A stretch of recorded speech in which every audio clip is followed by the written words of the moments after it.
Paneer starters. First, let's prepare paneer. So, boil milk.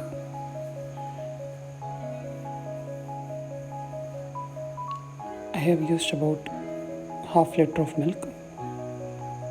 Once boiled, add lemon juice and stir it well. Alternatively, you can use vinegar.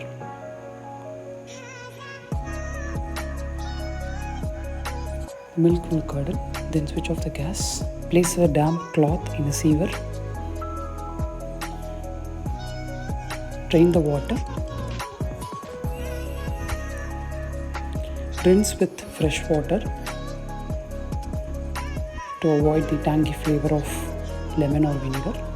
Now tie it and place it under a heavy weight. Keep it for about 3 hours, which will make it harder. So paneer is ready. Now cut it into pieces.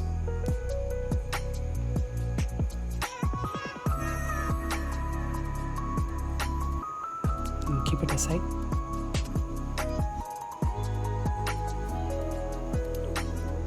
Take aloo bhujia in a cover and crush them into small pieces. Add 1 cup besan, half cup rice flour, chili powder, garam masala, salt, turmeric powder, asafoetida, kasuri methi. Now add water and mix it well without forming lumps.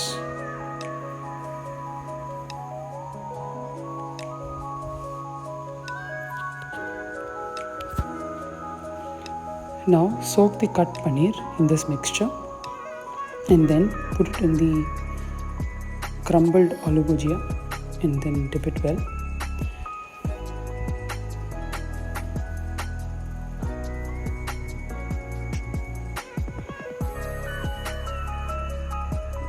Repeat the process. Now you will have to put this in the fridge for about 1 hour so that it doesn't break. Cut the bread slice into half. Place the marinated paneer. I have used the same mixture and marinated paneer in that. Now dip that, make it in a ball shape and dip that in the marinated sauce. Keep it aside for 30 minutes. Heat oil.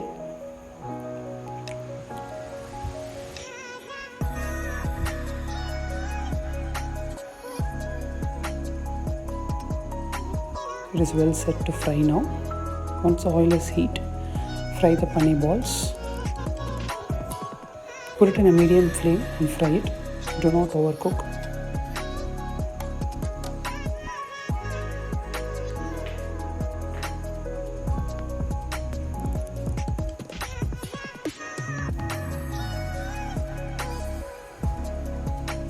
Paneer balls are ready. Then fry the paneer kurkure. The reason for keeping it in fridge is so the bhujia doesn't come out and it sticks. Paneer bhujia or paneer kurkure is ready. Thank you for watching.